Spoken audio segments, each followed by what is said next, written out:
যার জন্য তোমার রক্ত তুমি পানি করলা গোলাপ, কিন্তু তোমার সঙ্গে নয়, কিন্তু তোমার এক পয়সার উপকারে আসবে না।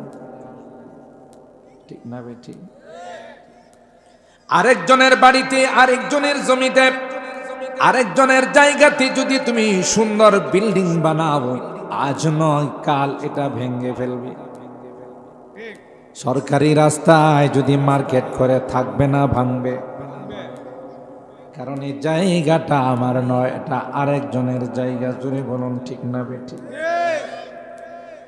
এই জন্য তো কবি বলেন, পরের জায়গা পরের জমি ঘর বানিয়ে আমি রই, পরের জায়গা পরের জমি ঘর বানিয়ে আমি রই, আমি তো সেই ঘরের মালিক নই।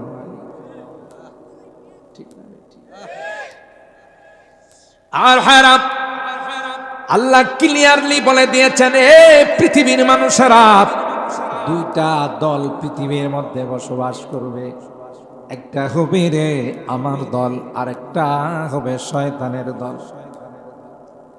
শয়তানের জান্নাত থেকে বের হওয়ার সময় আল্লাহর ইজ্জতের কসম করে কয়, ক্বালা ফাবিইজ্জাতিকা লাউযিয়ান্নাহুম আজমাইন।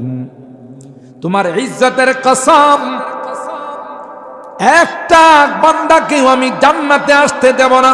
নাউজুবিল্লাহ। বাক্যটাকে যেভাবে স্ট্রং করার দরকার, যেভাবে মজবুত করার দরকার, শয়তান সেভাবে মজবুত করে কয়, একজনকেও জান্নাতে আসার জন্য দেব না। আর আল্লাহ ডাক দিয়া কয়, যা যা তোর যা শক্তি আছে তা নিয়ে তুই তোর মিশন চালা।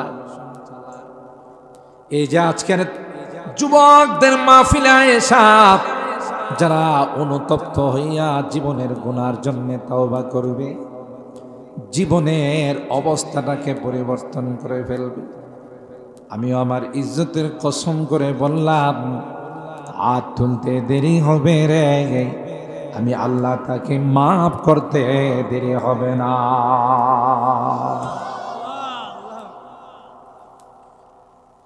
আমার ভাইরা, এই জন্য আল্লাহ কোরআনে কারীমের মধ্যে ক্লিয়ারলি জানাই দিয়েছেন, ইয়া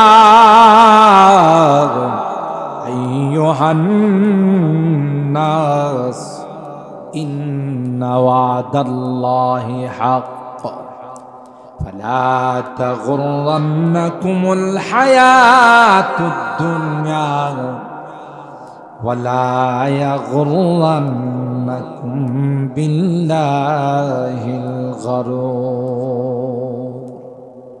হে পৃথিবীর মানব সকল, ওয়াদা দুই দিক থেকে হবে।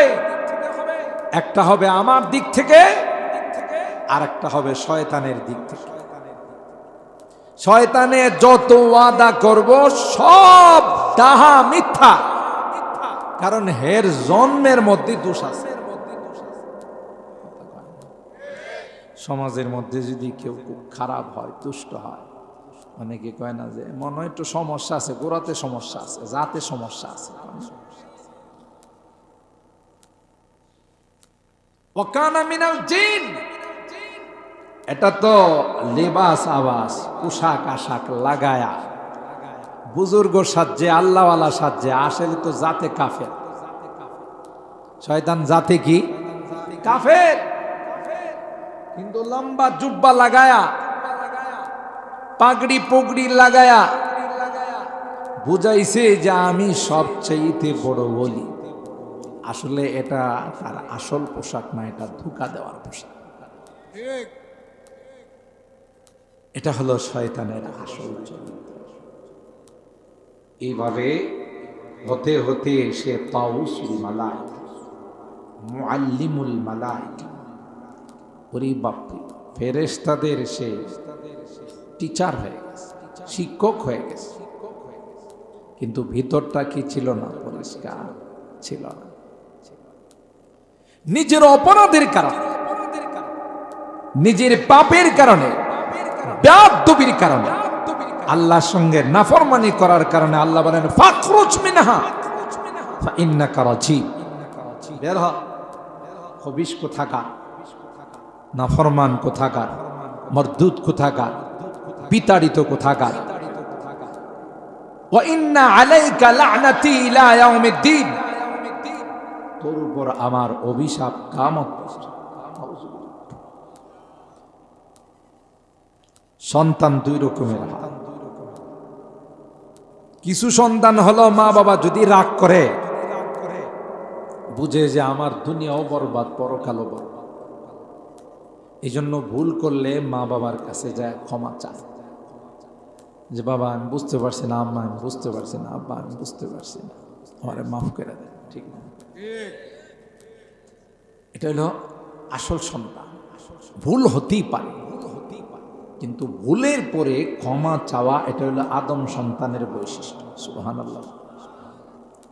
আবার কিছু দেখবেন অপরাধ আর ভুল হয়ে গেলে মা বাবা যদি রাগ করে, উল্টা হেও তর্ক করে।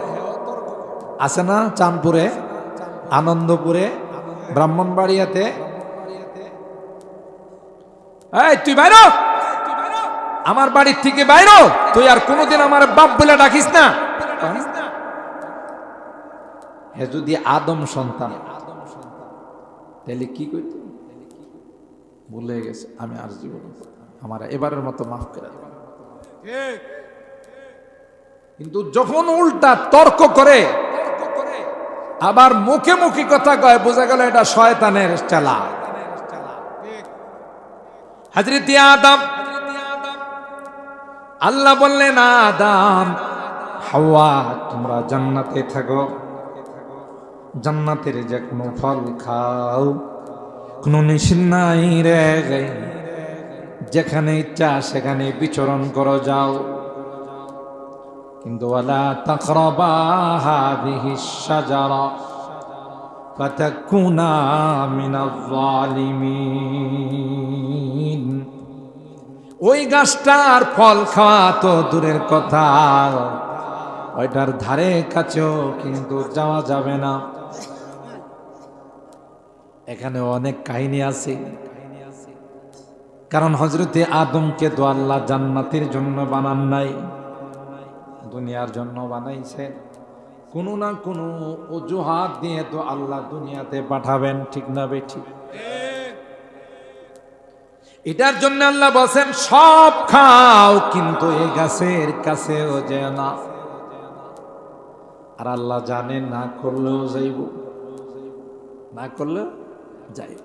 মানুষকে যে জিনিসের প্রতি মানুষকে বারণ করা হয়, নিষেধ করা হয়, দেখবেন এটার প্রতি মানুষের আকর্ষণ বেশি থাকে। আমি যদি এখন আপনাদেরকে বলি যে আপনারা কেউ এখান থেকে বেরিবাদে যায়েন না, একটু সমস্যা আছে, একে একে দেখবেন আমারে ফালায়া পুরা প্যান্ডেলটা খালি হয়ে গেছে। একজন আরেকজনকে বগিরি হুজুর জিতু খুশি হয়ে যাইতে না করছে, মনে কিছু শিক্ষায় বড় অজনম নেই কথা কয়। কি জন্য? এটা মানুষের স্বভাবগত ব্যাপার। যেই জিনিস নিষেধ করা হয় এটার প্রতি মানুষের আকর্ষণ। যদি এখন আমি আপনাদের মা বলি যে কালকে সকাল পর্যন্ত কেউ দারমা বাজারে যায় না, মজলিশপুর বাজারে কেউ যায় না, নৌকা একটা ভাড়া করলো, কয়েকজন যে বলছে হুজুর জিতু না করছে, ওখানে কি আছে একটু দিক।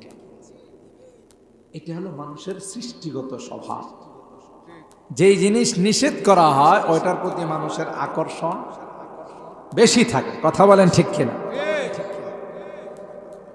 হযরত আদমকে আল্লাহ বললেন হে আদম সব খাও, কিন্তু এই গাছের ধারে কাছেও যেও না। এমনি তো তার মধ্যে একটা দুর্বলতা কাজ করে, সব খাইতে বলল, এটা কেন নিষেধ করলো? নিশ্চয়ই এখানে কোনো কিন্তু আছে। ইবলিস হযরত আদমকে সিজদা করে নাই, আল্লাহর হুকুম অমান্য করার কারণে আল্লাহ জান্নাত থেকে বের করে দিলেন। ইবলিস আল্লাহর কাছে শপথ করে আসে যে আদমের কারণে, যে হাওয়ার কারণে জান্নাত থেকে বের হলাম, এদের একজনকেও পুনরায় জান্নাতে আসতে দেব না। আর হায়রাম ধোঁকা দিয়ে হযরত আদম আর হাওয়াকে জান্নাত থেকে বের করে দিল। নাউজুবিল্লাহ, জোরে বলি। আসলে তো আল্লাহ জান্নাতের জন্য বানায় না, আল্লাহ তো আদমকে দুনিয়াতে পাঠাবেন। আর শুধু আদম আর হাওয়া না, ঘর গোষ্ঠী সবাইকে নিয়ে জান্নাতে যাবে। সুবহানাল্লাহ। এই জন্য আল্লাহ বলেন, ইয়া আইয়ুহান নাস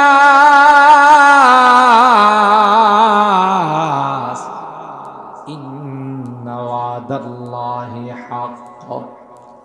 হে মানব সকল, একদিক দিয়ে আমি আল্লাহ তোমাদের ওয়াদা করেছি রে, মিনাল বাসি ওয়াল হিসাবি ওয়াল জান্নাতি ওয়াস সিরাত ওয়াল মিজান। আমাদের মরার পরে কিন্তু আরেকটা জিন্দেগির সূচনা হবে। ওই জিন্দেগিটার নাম হলো বরজখের জিন্দেগি, কবরের জিন্দেগি। ঠিক না বেটি? মনে করবা না আমি মরে গেলাম, জিন্দেগি শেষ হয়ে গেল। সমাজে দেখবেন কেউ যদি অসুখে ভুগে, কেউ যদি কোনো কষ্টে থাকে, মাঝে মধ্যে কয়া বলে আল্লাহ আমারে মত দেয় না কিল্লে।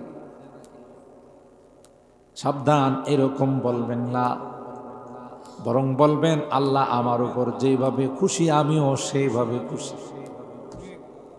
তাইলে আপনি অসুস্থতার মধ্যে সবর করে, বিপদে সবর করে, ধৈর্য ধারণ করেও আপনি আল্লাহর জান্নাতের মেহমান হয়ে যাবে।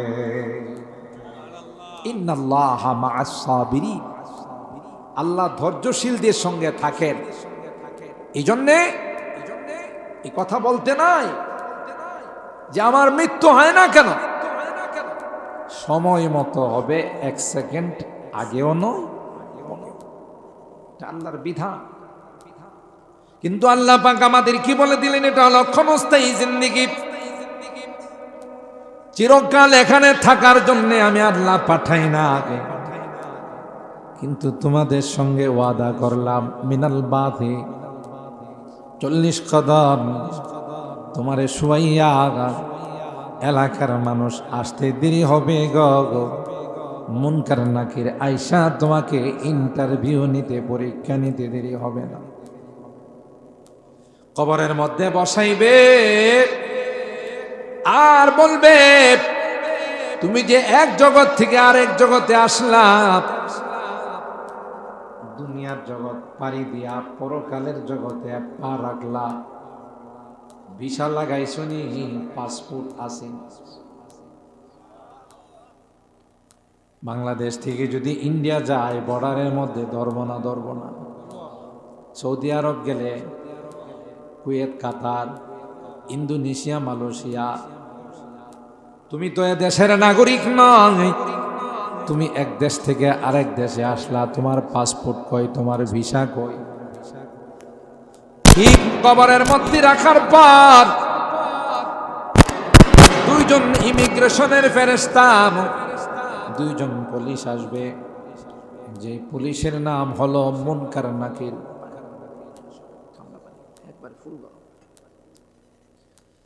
মুনকার নাকির বলবে, মার রব্বুক, এ ভাই তুমি যে দুনিয়ার জিন্দেগি থেকে বরজখের জিন্দেগিতে আসলা, কবরের জিন্দেগিতে আসলা, পাসপোর্ট কই রে, ভিসা কই?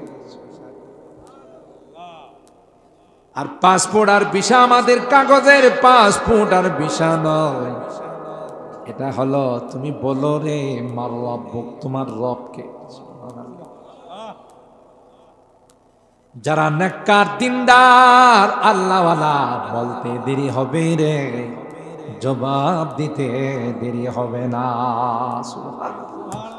এই যে আপনারা কত মানুষ বাড়ি ঘুমাই রয়েছেন, কত ওয়াজ হই রে, ওয়াজে যাওয়ান লাগবো, ওয়াজে গিয়া কেড়া কিতা কিনা লাইছে, কয়টা বাড়ি ওড়াই লাইছে, কয় লক্ষ টাকা কামাই লাইছে, কয় না? এদের কলম নষ্ট হয়ে গেছে। ভালো জিনিস তাদের কাছে খারাপ লাগে, খারাপ জিনিস ভালো লাগে। ঠিক না বেঠিক? বুঝতে হবে যে কলবের মধ্যে সমস্যা হয়ে গেছে।